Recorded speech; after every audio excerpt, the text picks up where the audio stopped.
district 70-30. Nous sommes dans un district comme aucun autre dans le monde, qui comporte une quinzaine de pays et de territoires avec plusieurs langues officielles. Et je salue l'initiative du district gouverneur Lyle et de son équipe responsable de la communication, notamment Sean Paddy, d'offrir ces sessions en français et en anglais, et particulièrement aujourd'hui où l'animation se fera par moi-même dans la langue de Molière. Donc, salutations toutes particulières à district gouverneur Lyle, le district gouverneur élect Sonia, district gouverneur nominee Leslie et aux différents PDG qui sont présents, les passes district gouverneurs. Je reconnais Roger Bose qui est ici. Et je salue aussi en même temps tous les leaders du district 70-30 ainsi que ceux qui sont participants d'autres districts et d'autres zones, sans oublier bien entendu avec un grand plaisir les Rotaraxiens ainsi que nos Interaxiens présents. Je crois que j'ai oublié de me présenter. Je suis Maurice Saad et je suis l'assistant du gouverneur Lyle pour la Guadeloupe. L'objectif du district 70-30 qui accueille cette session est d'aider à ouvrir des opportunités en fournissant un contenu riche et des moyens précieux pour améliorer ses compétences. Donc, elle fait partie d'un cycle de formation que le district gouverneur Lyle a voulu pendant sa mandature.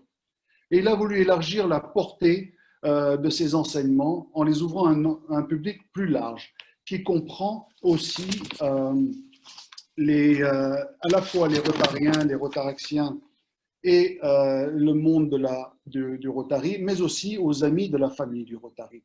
Et c'est une façon pour le Rotary de rendre à notre communauté et à ses acteurs ce qu'il a tant reçu d'eux. Donc, je vais demander à Roger Bose de nous présenter notre intervenant d'aujourd'hui, puisqu'aujourd'hui c'est un masterclass particulier, donc nous reconnaissons notre capacité aujourd'hui à communiquer avec des groupes de personnes et est essentiel à la réussite professionnelle et personnelle. Donc, nous sommes fiers d'accueillir Angelo Caruso qui animera une séance de masterclass très spéciale et opportune, présentée comme un pro. Voilà, je vais laisser à Roger Bose de PDG Roger de présenter notre speaker. Je t'en prie, Roger, vas-y, c'est à toi.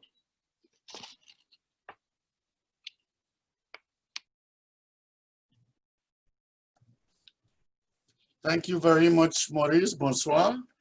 I have the pleasure of introducing tonight Mr. Angelo Caruso. Michael teaches presentation skills on 5 continents and in 49 of the 50 United States. A former musician, Michael uses his entertaining speaking style to help leaders, salespeople, customer service teams, and Rotarians all around the world. Mike, you should know that we have quite a few non-Rotarians listening in tonight as well, so the interest is very high.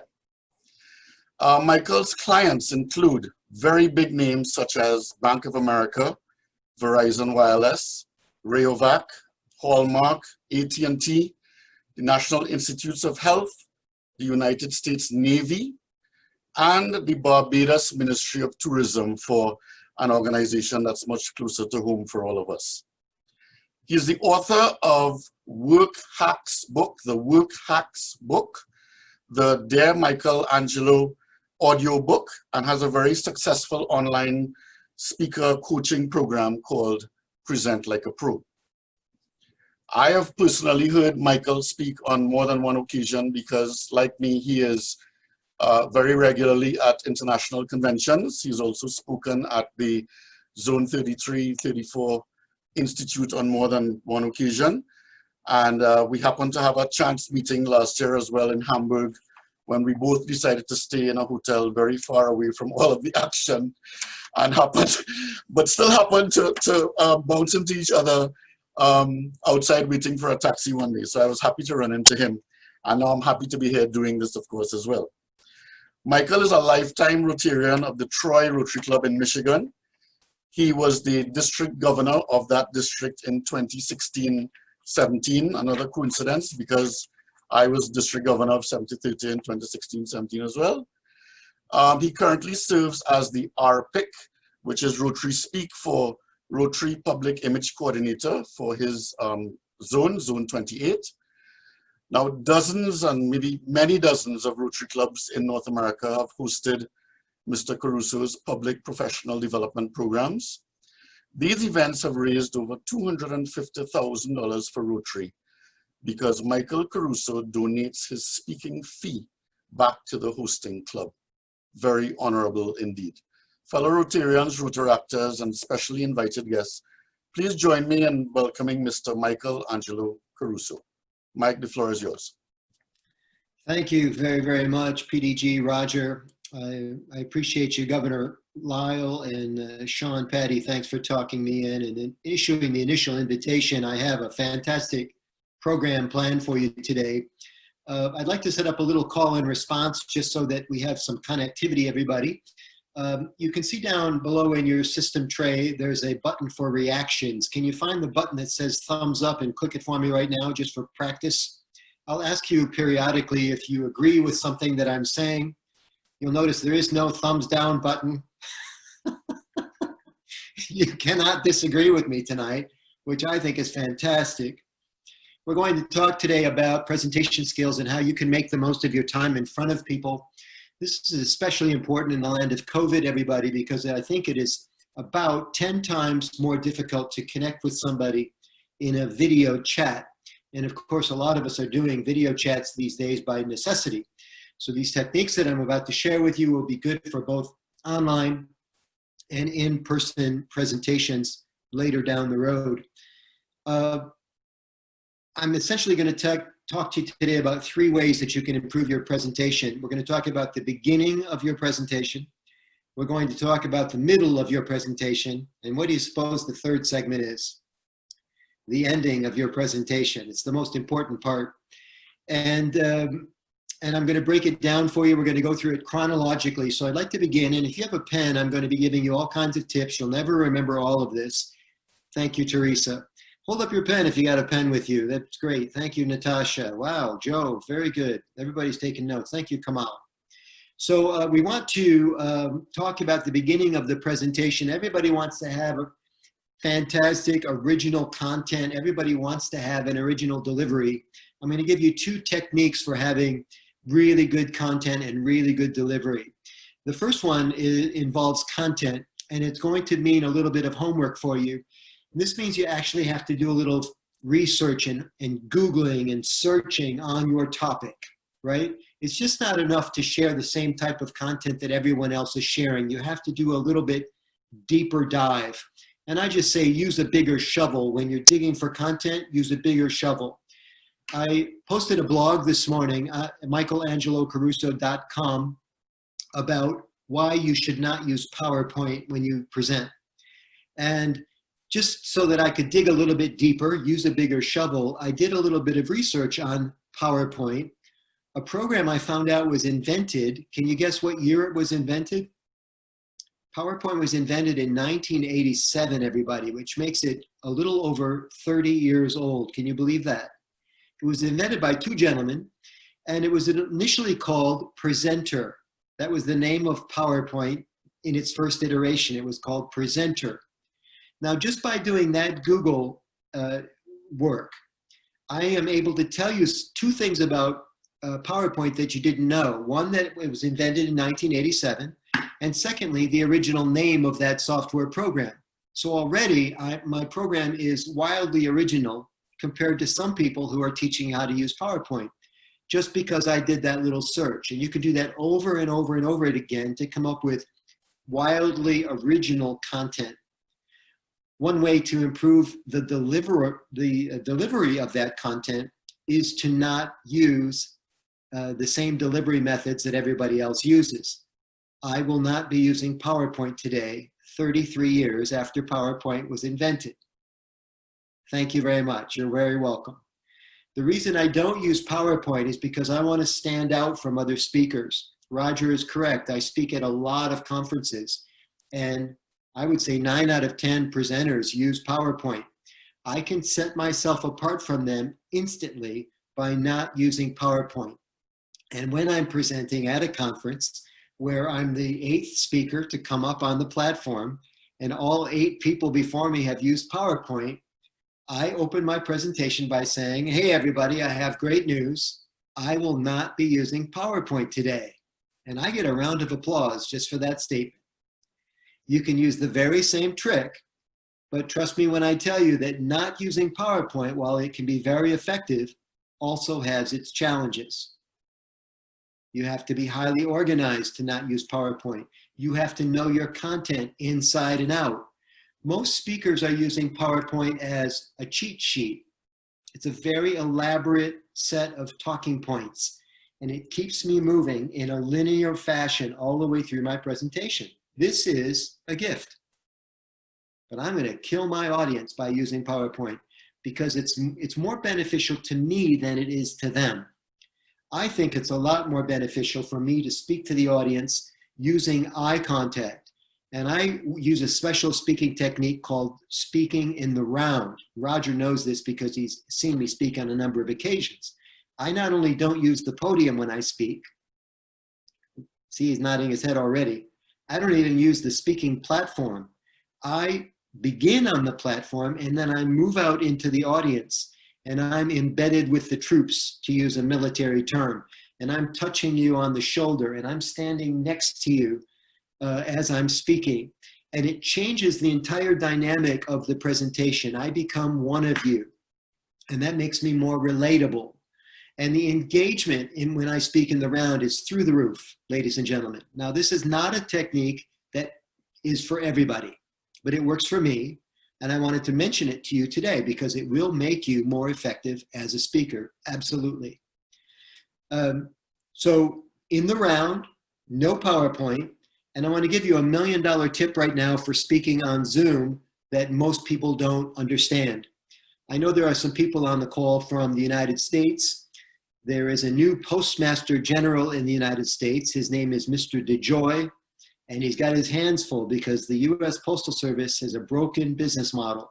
He's trying to fix it, but some people are questioning the timing of when he's going to work fixing the model. It's an election year. Some people think there might be something afoot. And so a United States lawmaker on a Zoom call, very much like this one, said to Mr. DeJoy, Postmaster General DeJoy, "Sir, can you look me in the eye and promise me that we will have a highly functioning postal service during this upcoming election?" And Mr. DeJoy answered the question by doing this. "Yes, I promise that we will have a highly functioning election." And you see what he did? He could not look her in the eye. She made that very simple request to Mr. DeJoy, and he couldn't follow through by looking her in the eye. And the reason is, on Zoom calls like this, when we are presenting, there are 2 other places that we're looking instead of looking people in the eye. The first place that we look sometimes is at our own image on the screen. Now, if I look at my own image right now, I would look over here on the screen. Do you see that shift that just happened? I would look from where I'm looking now to my image, and now I've lost eye contact with you. The second place I can look is your image. I could look down here, or over here, and you see how you feel like maybe I'm not connected with you anymore because I'm not looking you in the eye. Ladies and gentlemen, to establish eye-to-eye contact on a Zoom call, there's only one place that you can look, and that is the lens of the camera. And it is very counterintuitive to look into that lens of the camera, but that's where I'm with you 95% of my own presentation tonight. So if I'm connecting with you in any kind of a real way, that's my secret. And you can challenge yourself on your next presentation on Zoom and see if you catch yourself looking away from the lens of the camera to look at other people's images or perhaps your own image. But that's $1 million tip right there. It's going to be a hard habit to break, but once you figure it out, people will think you're a fantastic communicator and even a better listener. So always look into the lens of the camera. Okay, we're in the beginning of the presentation now, and we're going to talk about 5 things that you can do in the beginning of the presentation to set yourself up for success. I'm going to count them down for you one at a time. And by the way, these are laid out in that work hacks book that Roger talked about earlier. I'm on page 32, and you can see it's a number of things that you can do at the beginning of a presentation to be more effective. So the number one thing is, a lot of people like to begin with a joke. I highly recommend that you do not start with a joke unless you are a professional comedian. This is an art form. It is hard to be funny. Every joke makes fun of someone or something, and people are easily offended today. Thumbs up if you understand me when I say this. People are easily offended. So humor is dangerous, especially if people don't understand your rhythm. Far better to begin your presentation with a nice compliment. Thank you very much, District Governor Lyle, for having me. What a great introduction, PDG Roger. And Sean, thanks very much for your hospitality. You see how I began with a compliment. It's so nice to be with you this evening. Bonsoir, right? A bit of the language, if you can do that. People love it. And we forget to do that sometimes. And the reason we forget is because at the beginning of the presentation, our central nervous system is under siege. Thumbs up if you've ever been nervous at all when you're speaking to other people. Everybody, thank you, Natasha. Everybody gets nervous when they're speaking to other people. And so you can avoid this by just following this very simple heuristic or shortcut that I'm showing you. Begin with a compliment, not a joke. Number two, you want to deliver something called positive expectation. I think I told you earlier, I have a fantastic presentation plan for you this evening. And just in case Roger didn't tell you, I'm going to tell you. And if Roger told you, I'm going to tell you again. I want to build your expectation so that you know something really good is about to happen. I know this presentation is great. I need you to know it and believe it. And so I'll actually say that. And I challenge you at the beginning of your presentations. President Lyle, Governor Lyle is doing his governor visits. Begin your presentations, Governor Lyle, by saying, this is going to be the best governor visit you've had in at least a year. And people will laugh. It's funny. It's good. So there's your humor and positive expectation at the same time. The third thing that you want to do is get people to do something physically as they're listening to you. Now, there are a number of things I can get you to do to physically respond to me. I can ask you all to nod if you agree with me. Go ahead and nod if you agree with me. And everybody turns into a bobblehead. Excellent. I've asked you several occasions, did you give me a thumbs up? And you've done that for me. You can also click thumbs up down at the bottom, and that establishes what Seth Godin calls fast feedback loops. This means you're with me. And it's very important for the speaker to feel that. So I'm not only doing it for me because I like the reinforcement, but I'm doing it for you. Because if we establish this call and response early on, we'll have this easy rhythm the next few minutes of my presentation. Remember, ladies and gentlemen, a little preview of coming attractions. All presentations have a call to action. The call to action is usually delivered at the end of the presentation, and all good speakers want to get several small yeses from you before they get the big yes. So I have a big call to action coming at the end of my presentation, and I need you to say yes in small ways before we get to the big yes. Do you follow? Thumbs up? Okay, excellent. The fourth thing, oh, and also write things down, right? I said physically. So nod of the head, thumbs up. Do you have a pen so you can write things down? These are all physical things that I can get you to do. And I can get you to smile, which I've done on a number of occasions so far. The fourth thing I want you to do in the first few seconds of my presentation is teach you something you don't know.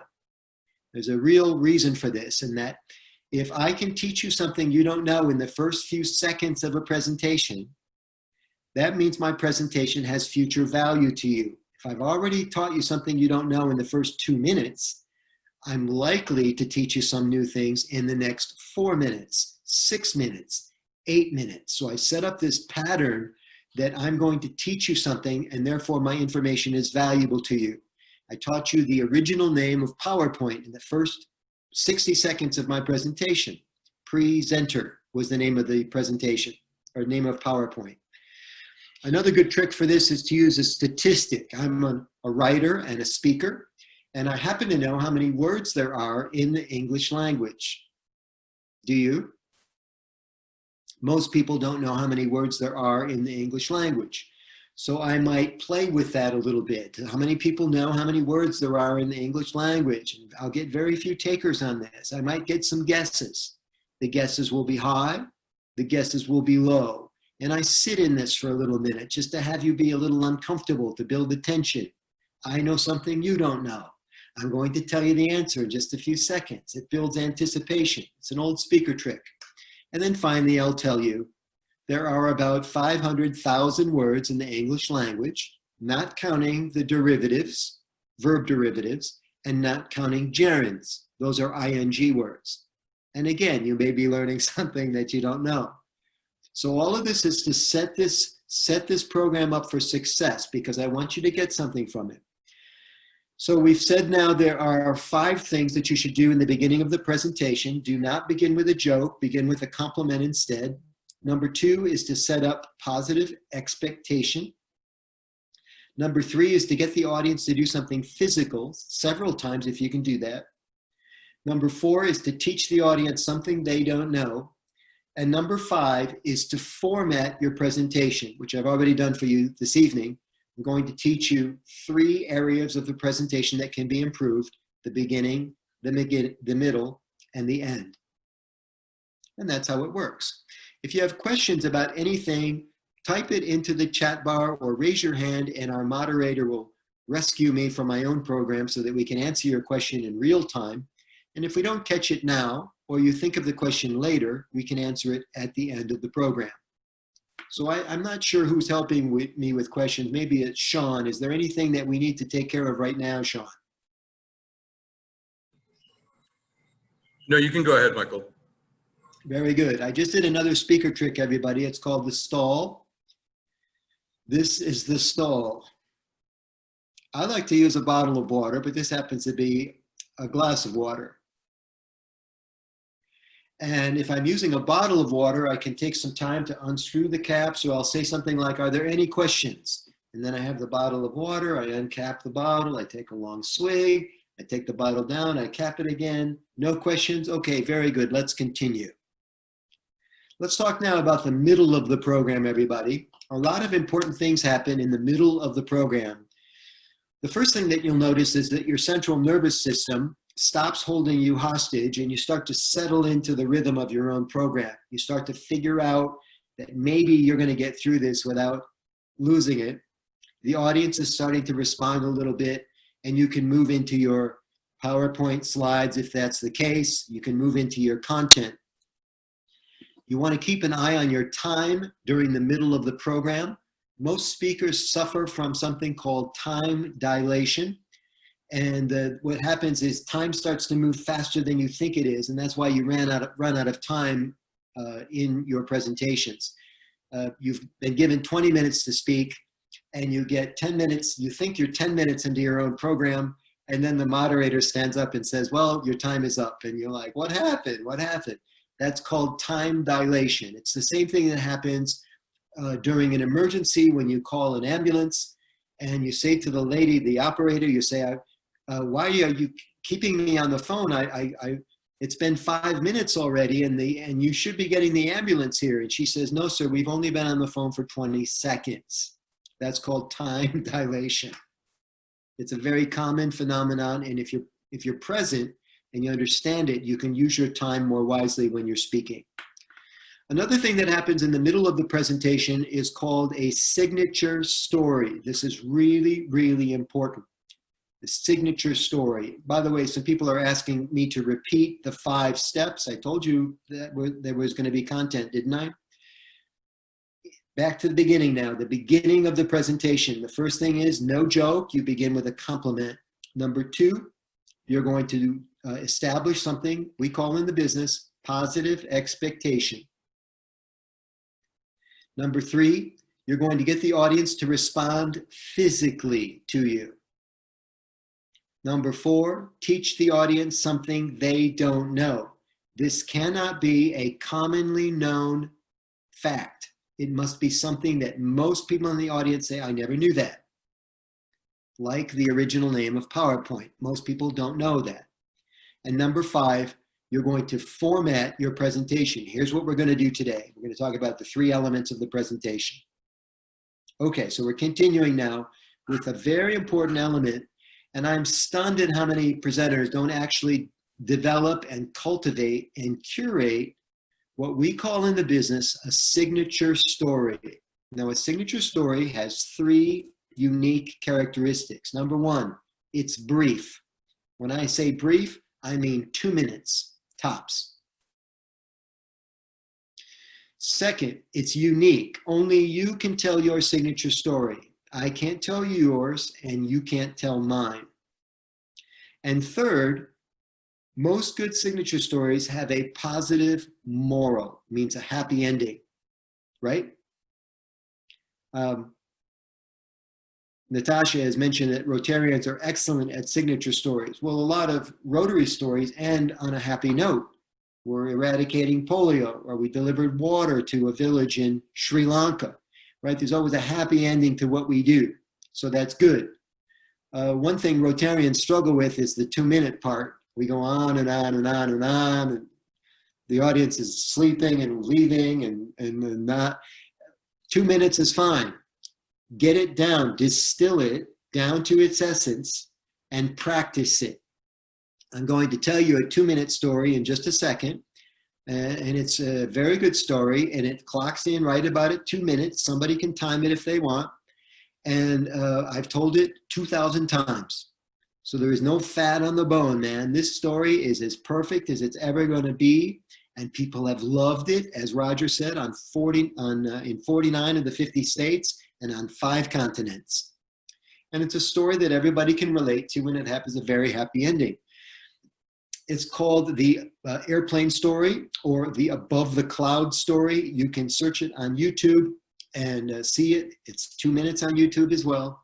And if you bother to look up any of my videos on YouTube, make sure you subscribe to the channel so that you can get ongoing motivation for all of your good Rotary work. Just search Michael Angelo Caruso channel on YouTube, and you can click subscribe, and you'll be notified when new videos are posted. Okay, does somebody have a timer? We're going to do the 2-minute story, the 2-minute airplane story. Here we go. Start the clock. I was boarding an airplane, and the people on the plane were getting ready to sit down. You know how slow that can go sometimes. And the pilot came on, and he made a very unusual announcement. He said, "Ladies and gentlemen, would you please take your seats? We'd like to leave early." I'd never heard a pilot say this before, have you? And it worked like a charm, man. Everybody sat down, buckled up. I don't know why they don't use this announcement on every flight, because it worked like a charm. And everybody's waiting to go. And the pilot came back on, and he said, "As you know, ladies and gentlemen, we're expecting some bad weather. And if we don't leave now, we're going to miss our window for takeoff.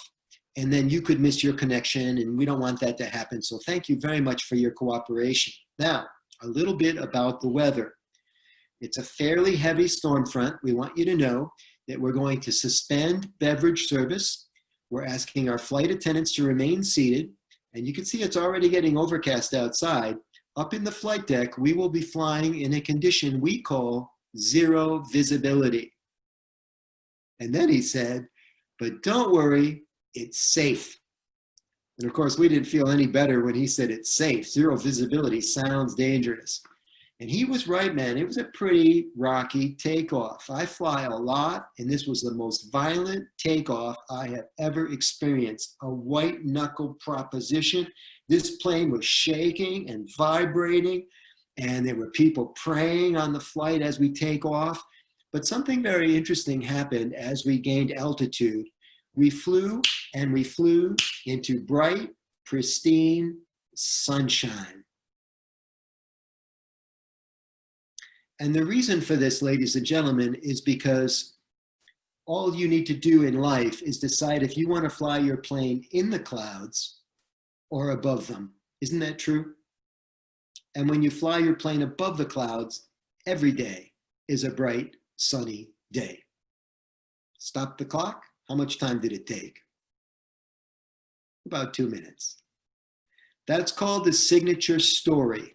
And a signature story delivers you. It sets you apart from other speakers. People don't want 211. Thank you, Grayson. People don't want more, write this down. People don't want more bullet points. They want success stories. We think if we have more slides and more bullet points, we're a better speaker. And that is not correct. Dio makes the great point that it helps to practice your presentations. Rehearse, rehearse, rehearse. And that is exactly correct. I can tell you that that little story has been rehearsed and rehearsed and rehearsed, and then I record it, then I watch the video, then I try it in a different country and see how it goes over, then I try it in another place and see how it goes over, and I've got it down, man. So very good. And somebody's posted the video to that story right there for you to click and then subscribe to the YouTube channel. Thank you very much. Liz, did you like that story? Thumbs up, Liz. Thank you very much. That was another speaker trick, everybody. You can do this in person, of course, when people are in the audience. If you know their names, you can call on them. Did you like that story? And if you ask yes questions, the likelihood of the other person saying yes is good. And that's that positive feedback loop that we're looking for. You can also do it on Zoom, because most people now have figured out that they have a nameplate. Now you'll have to mouse over to say hello to Lewis. Hi, Lewis. Hi, Ronald. Hi, Albert. How are you? Nice to see you. You're looking good tonight. Hi, Stephen. Hi, Peter. So what you can do is pull people into your presentation so they actually feel like they're part of it. And that's the magic of a signature story, everybody. So we're in the middle of the presentation now. We're watching the clock. We're telling signature stories that have been pre-timed. So there's like these pre-timed little bits. We're also doing shout outs to the audience to try to make sure that they're with us on the entire journey. And we are answering questions along the way. You'll notice I've pulled now a few questions from the chat, and I've invited our moderator to ask questions. I've invited people to raise their hand if they have questions so that we can serve them in real time. That's a big question I get from people is it better to answer questions in real time, or is it better to push off those questions until the end of the talk? If you're just getting started in the speaking business, I would maybe take the questions at the end. But the hallmark of a good speaker is that I can stop my presentation anytime I need to, put a little bookmark in it, and answer your question in real time. You don't want your question answered later. You want it answered now. And your question is about the topic I just talked about. So I want to answer it now whenever possible.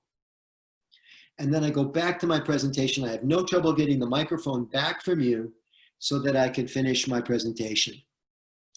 Dio asks to play on the difference in communicating between the written and the spoken word. The latter is enhanced by facets of nonverbal communication, 100%. Let me demonstrate a couple of nonverbal techniques for you. We talked before about the value of what are called yes questions. So what do you suppose I do when I ask a yes question? I nod my head yes, that's it. Watch what happens when I ask a yes question and shake my head no. Do you understand what I'm saying so far? Is this working for you so far? You see, it almost messes with your head to see a no and a yes at the same time. So I'll ask the yes question. I'll also establish in a live presentation what's called home base. And from home base, I deliver all of my most salient messages, my signature stories. I might issue my call to action and my greeting from this home base. But if I want to work from a satellite location, I move to the satellite location to make a point. And then when I'm done making the point, where do you think I go? Back to home base again. That's exactly right. So it's a little bit more awkward in a chair, even if the chair has casters.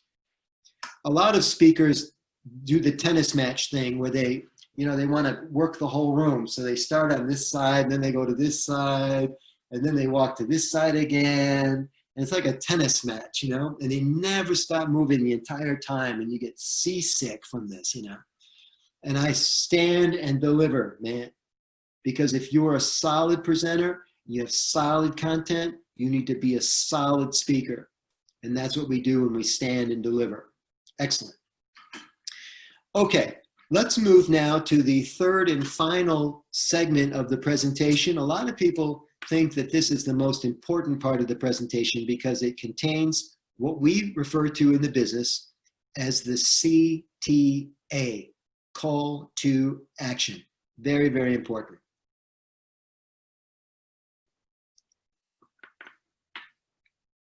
The call to action is the ultimate destination for your content because all good speakers want to have the audience do something differently after the presentation or just do something at the end of the presentation.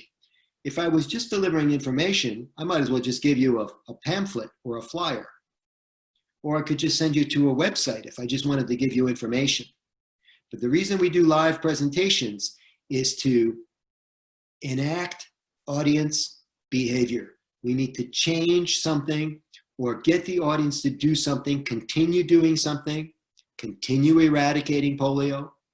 If I was with the foundation or with End Polio Now campaign, I would most certainly be mentioning that all of Africa, the entire continent, has been declared free of the wild polio virus. It's huge news. And it's the kind of celebratory statement that really can motivate us to finish the job. I'm surprised I haven't heard more Rotarians talking about this, but maybe they have polio fatigue, but it's a huge thing. And I would say whatever I needed to do to get you to continue with the polio eradication. Now, my call to action for you in this presentation is a little bit different. And I'm not really in a position to sell you anything or, anything like this. It would be inappropriate in this type of a presentation. But I have already asked you to do several things, several calls to action. And in fact, in the very beginning of the presentation, I posted something in the chat for you to join 2 Facebook groups. And I'm going to post them again for you right now because I have them on my clipboard because the call to action is important to me. And I'm recommending 2 Facebook groups to you. The first is called Get the Word Out Now. And you should join this group if you want to grow your club, raise more money, and get attention for the greatest service organization in the world. All in favor say aye, thumbs up. So you would join that group to be with like-minded people and get those ongoing tips. And the second Facebook group I would recommend is called Present Like a Pro. And that's your chance to get ongoing presentation tips from the group, from me, and you will constantly improve your presentations moving forward. You should do this especially if you're speaking on behalf of Rotary, because Rotary can use good speakers. Some would say Rotary could use better speakers. I'll say Rotary could use good speakers. Okay. When you get close to doing the call to action, you want to speed up your WPMs. That's called words per minute. Thank you, Teresa. Words per minute. The average person speaks about 150 words per minute.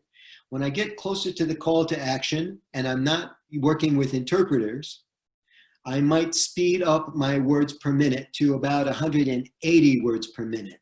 I'll give you a quick sample of this because when I speed up how fast I'm talking, it puts a little bit more energy into the air and you get a little bit more excited. You notice I'm also gesturing a little bit more as I do this. I'm on a small screen right now, so my gestures are small, but if I was on a big stage, I might have larger gestures. This is an old theater trick, right? To take in the entire room and get everybody to do what I need them to do. So all of these happen during the call to action. Kenneth says, if you make an error in pronunciation, do you say, oh, I'm sorry, or do you cover it up the best you can and move on? I've done both, Kenneth. I actually like making mistakes because it makes me more human. I tend to be I can try to be too perfect sometimes in my presentation. And a perfect presenter is boring, Kenneth. So if you make mistakes, you're doing well. And if you make a mistake that you can laugh at, people love that. you know, you're kind of poking fun at yourself. Remember I said all humor makes fun of someone or something? To make fun of yourself is a good thing because you can't offend yourself. And so that's called self-deprecating humor, and it's a great technique that you can use. I don't recommend making too much fun of yourself, otherwise you will become perceived as less of an authority, more of a clown than an authority on your area of content. That's my recommendation. So in case you haven't guessed yet, my call to action, in addition to just keeping up all the great Rotary work, everybody, is to join those 2 Facebook groups, join the YouTube channel, subscribe to it so that you're getting good content, and then share that good content with other Rotarians. You know that we have a membership challenge right now, especially in North America, and I believe the islands, although your numbers are better than up here in the States, I believe the islands are part of that measurement. Sean can tell you more about that. Governor Lyle can tell you more about that. We need to keep membership moving forward, and there are many ways to do that, but one of the ways we can do it as presenters is by making sure we're giving people world-class presentations, highly original in content, and very, very, very strong delivery. I see a question from Eric, and forgive me, it's in French. I'll need someone to translate that for me. And here's my stall technique again. Cheers.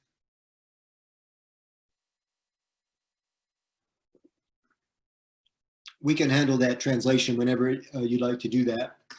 We're going to open up for Q&A here in a minute so that we can end this segment right on time. I told you that watching the clock is very important.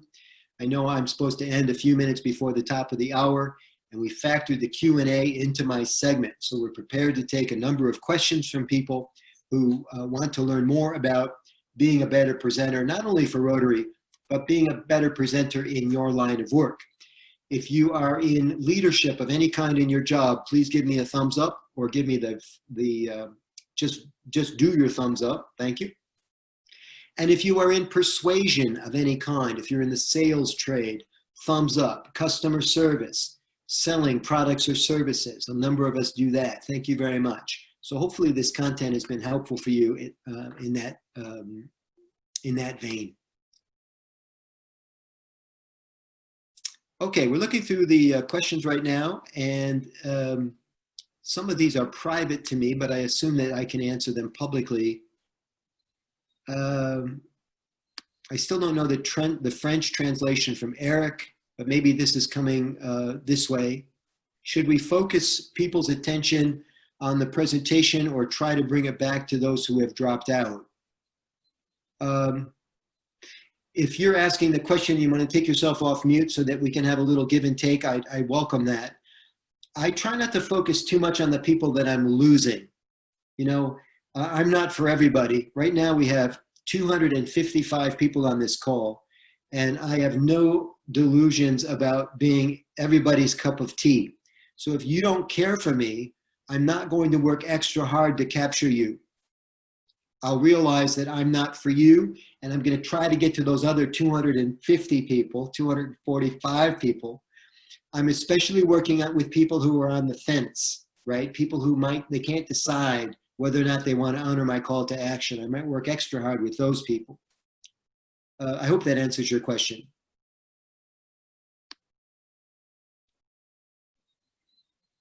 Michael? Yes. J'ai quelques questions que Sean Paddy m'a envoyées. Donc, je vais te les poser en anglais. Je demande aux interprètes de les traduire en français, s'il vous plaît.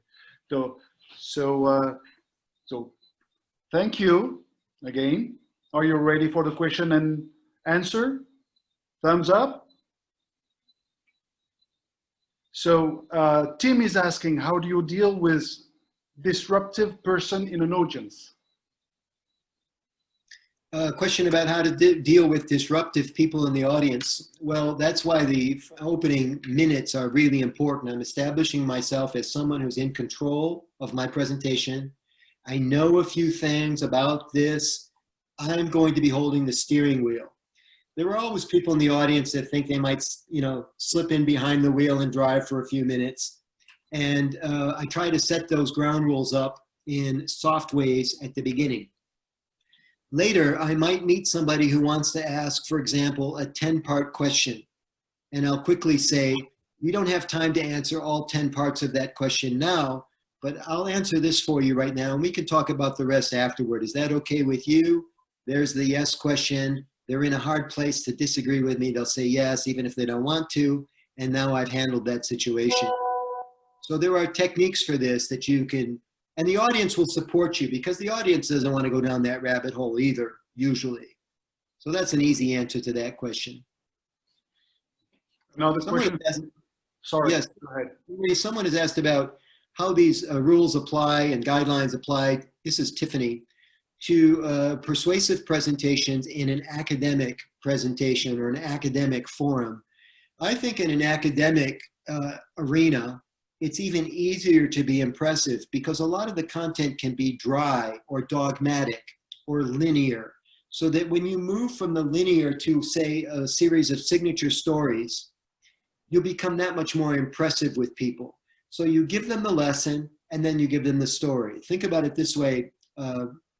Tiffany, you're giving the left brain logical, linear explanation, and then you're illustrating it for the right brain people. Poetry, music, verse, story. And there's that constant back and forth, right? Left brain, right brain, left brain, right brain. And that ultimately will make the presentation that much stronger. Maurice? Yes, Randall is asking, my staff do not value speaking and presenting well. They rely on the product to sell itself. How do I get my staff to be better speakers and sales persons? Well, earlier we said, it's an excellent question, a very common problem. When I work with sales teams, and I do a lot of sales coaching, I have an online course for sales coaching. I have an online course for presentation training. I always tell sales managers that they should explain carefully and softly to their salespeople that if we just wanted the product to sell itself, we wouldn't really need salespeople now, would we? We could just have an online store and the product would literally sell itself. The reason we have you as salespeople is we want you to sell extra quantities. We want you to get appointments with people that we normally couldn't get appointments with. We hired you for your lovely personality, and we want to see your personality inside your presentation. So let's do some presentation training and let's get you all tooled up so that you can be even more effective with your prospects. And remember, the more people you help, the more money you make. Don't make it about the money. The more people you help, the more people you serve, the better compensated you will be. That's a good way to pitch it to people. Natasha is asking, how do you get feedback and see how people are reacting if you are looking at the camera and not them? Well, I've got help thanks to Maurice and moderators on the program looking out for me. I also have my chat open, so there were 18 new messages in chat. I can't get to all of them right now and be eloquent at the same time. I'm good, but I'm not that good. So I need some help with somebody teeing up the questions for me. I also will stay in the chat. This is a habit of mine. I'll stay in the chat after I'm done answering questions. I'll do this live as well. I'll say, oh, look, we're almost out of time. Why don't you come up and we can visit? Often in live events, there's a meal afterward. Come sit with me at my table and we can chat some more. People love this, you know. They want access. They just want to know that they're being served. And I don't mind at all. That's part of the business. Okay. Well, we have Dio asking, can you comment on the importance of sticking to time and focusing on the subject of a presentation or speech? For sure. I always use ending on time as a virtue because everybody wants to end on time. Nobody ever says, oh, no, we've got all night. Somebody might say that, but they don't even mean it. And so I'll always use it as a virtue. I want to make sure we end on time. Is that okay with you? And then I essentially enlist the audience to help me end on time. So then if there are 18 questions, everybody understands, oh yeah, we have to end on time. He's not going to be able to answer all these questions. I'll ask him in another way later on. So it's a way of deputizing the audience and getting them to participate in your agenda, which in this case is time related. From Susan, what if you have several calls to action contained within a single delivery? And is there any way to emphasize more than one? I'm not sure I understand the question, Maurice. Can you ask it another way? She's asking that what I just reading from Patty, what if you have several calls to action contained within a single delivery? Well, that's dangerous. You know, I think you should ask people to do one big thing. And I think you should be very precise to the extent that you tell them exactly what you want them to do, not approximately.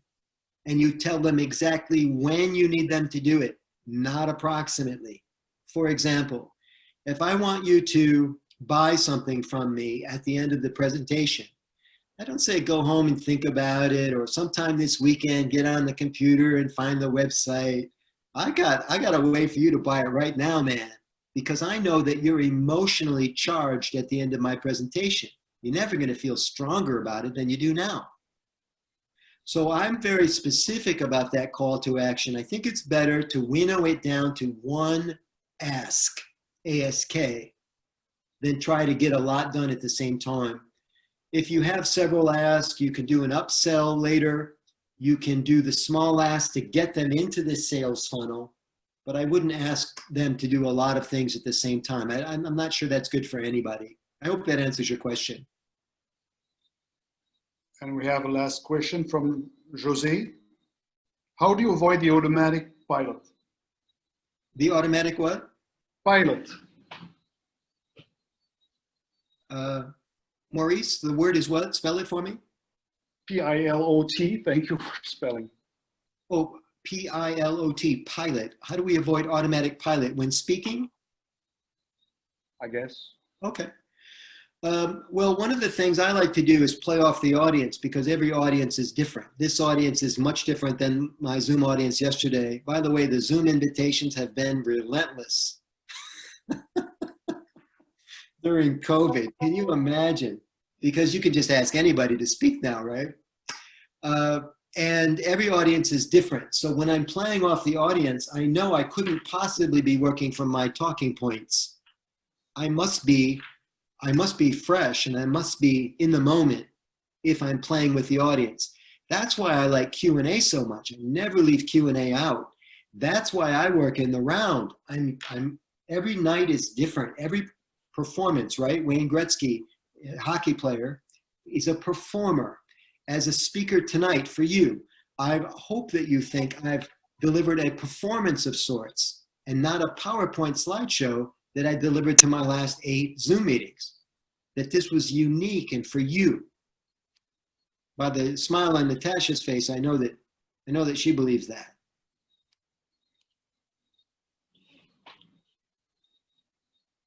Okay. What else can I help you with, Maurice? Yes. I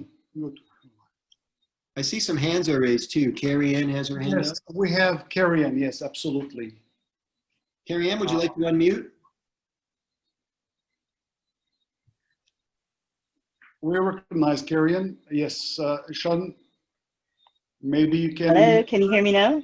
Yes. Hi, good evening. I have a very odd question for you, Michael, and it is this. I saw in your chat earlier somebody asked, what do you do when most people don't want to turn on their video? As a totally blind presenter, I really don't need video, but how do you maintain contact with a mostly blind audience? Are you speaking about the Zoom platform? Yes, yes. Yeah. Yes. By the way, I host several meetings. It's not lost on me, Carrie Ann, that your video is not on. Yeah. There you go. That's why. So let me begin by asking, just as a test question, why is your camera not on tonight?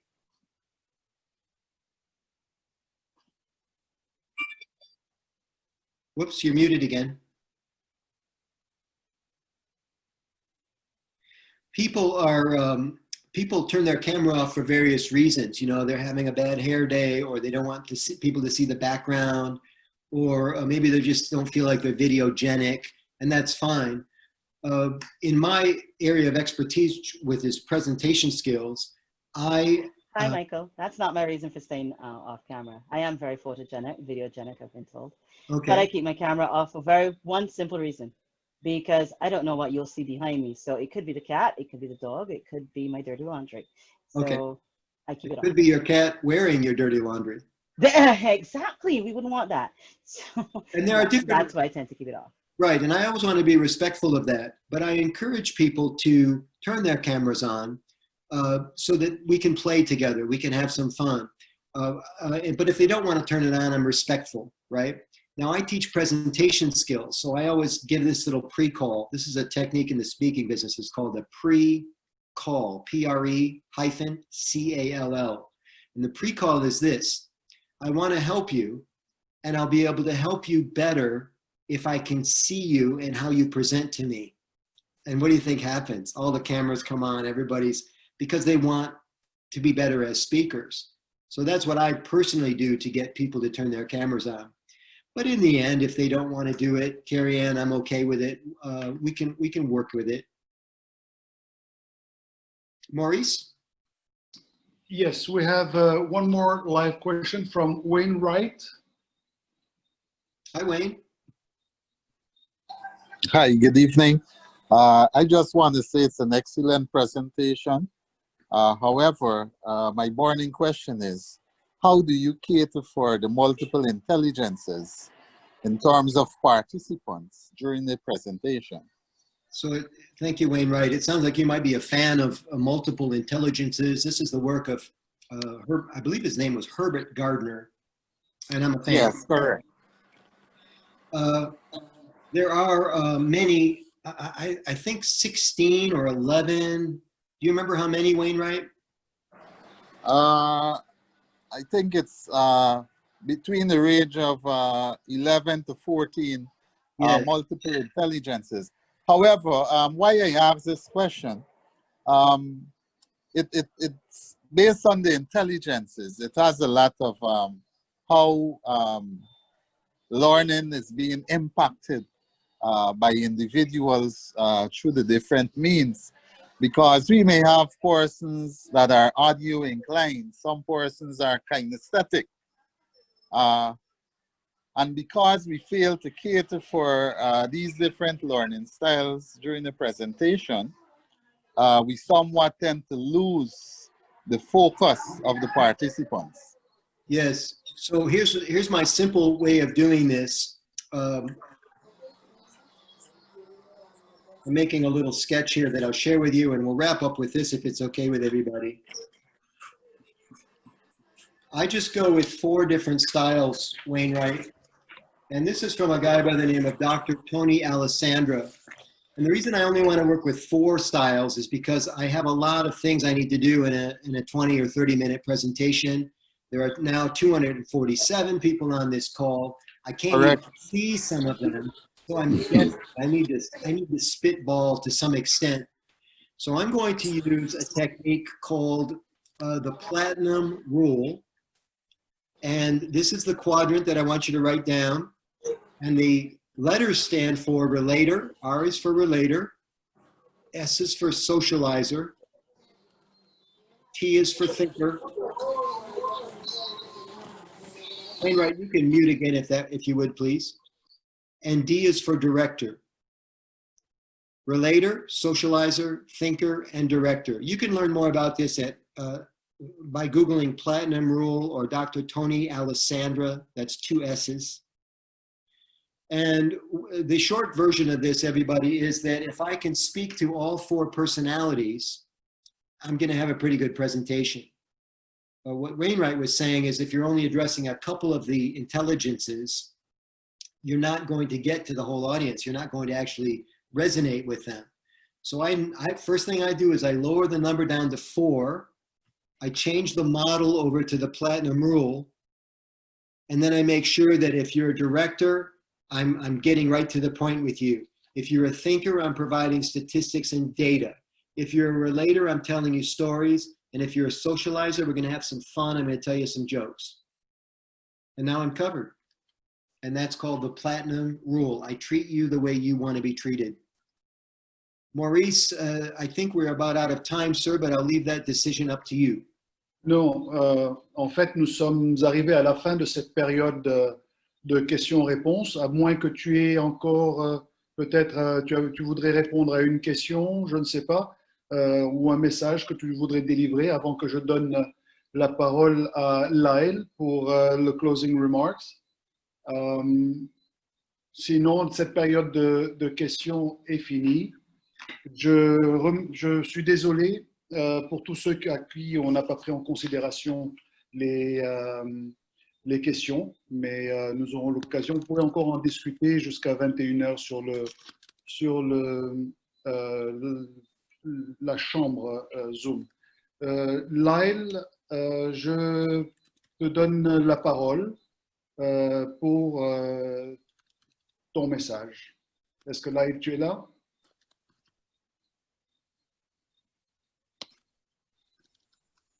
Thank you, Maurice, and thank you, Michael, and thank you, Sean, for putting me to come up to speak after Michael. That was really kind of you. But Michael, that was phenomenal. I have written down loads of what you told us, and here's the great news, guys. I'm going to use a Michael technique here. Here's the great news. I'm going to be brief. But tonight, my friends, I hope that you understand what we did here on this presentation. We were inclusive. We believe in diversity, equity, and inclusion. So we did our moderator in French. We have a multilingual district, and thank you to our Dutch speakers, because they all try to make the effort to speak the English, but there are so many of our French speakers who don't speak English. So tonight, we included them. We conducted the session in French. Maurice, merci, monsieur. Avec plaisir. Thank you, thank you. And tonight, friends, we had Rotarians and Rotaractors and guests from all over the world. I see so many of our friends from District 7020, but I've seen people from Miami. I've seen people, so there was a lady from 7020, I think it was a lady who's living in Vancouver. And we are so pleased that Rotary is able to give back, even if you are not Rotarian. Our sessions are geared at adding value to your life. So thank you so much for being a part of it, and please feel free to come back. Today, my friends, I am so proud to be wearing my End Polio Now t-shirt. I don't really want to show you my belly, but that's a COVID belly, by the way. That's a COVID belly. Michael has told you already that yesterday the announcement came that the whole continent of Africa is declared polio-free. But here's the catch, my friends. You all have done such a fantastic job. I'm going to say thank you on behalf of Ravi Ravindran and President Holger, and I'm going to ask you, please don't stop, because there are still 2 countries that are not wild polio virus free, and they are Afghanistan and Pakistan. We've done it for Nigeria, so we have now cleared it out of Africa, but we still have Afghanistan and Pakistan. And my friends, in case you are worried and you think that polio is not your business, don't forget that the entire polio network is being used. Once we have a vaccine for COVID-19, that vaccine is going to be administered through our polio network. So it is not just about polio, it is about helping our world to get rid of COVID-19 as well. So help us to finish the job, to keep our promise to the children of the world, as President Holger would say. And finally, my friends, I'm going to say to you that we are in District 7030, as I know our friends in District 7020 are, committed to providing you with high quality speakers like Michael.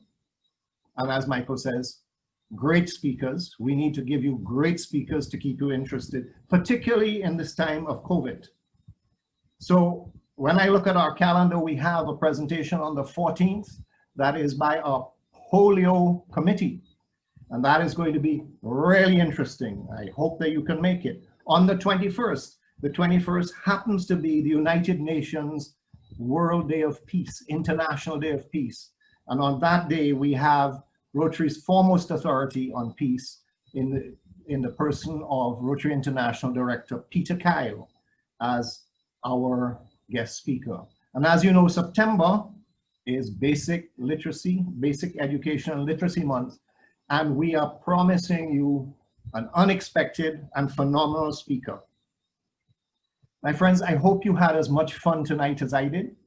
And I hope that you will all continue to be a part of these two. I'm District 7030, but here's something you didn't know. I'm also born in Jamaica, so I have the 70-20 urge as well. So my friends, I gave you, Michael, give me a thumbs up there. I gave you something you didn't know perhaps. And you didn't know that I am passionate, right? You didn't know that I'm passionate about all these things Rotary. So that's another one. So I hope that you will have been able to screen out the noise, my friends, from the pain of COVID. And I hope that you have continued, you've showed your ability to adapt. I really hope that we all will continue. And you know what? We're forming friendships right here. We're looking at people in the eye. Hello, I'm looking in the camera. We're looking at people in the eye and we're having a blast. So fellow Rotarians, friends of Rotary, Rotaractors, Interactors if you were there, the family of Rotary, God bless. Thank you so much. And I hand back over to Maurice. I'm not sure if I stole your thunder there, brother, but... Non, ça va, ne t'inquiète pas, that's fine. Merci encore à Michael Caruso. On a appris d'excellentes choses. Chers amis, cette belle conférence arrive à sa fin. Donc, nous aurons reçu, comme je disais, et merci encore Michael, grazie mille. Nous aurons reçu des conseils haut de gamme et de tout premier ordre sur la façon donc de mener une présentation. Et là, j'ai envie de regarder directement dans la caméra. Donc des présentations en personne et sur des plateformes comme Zoom.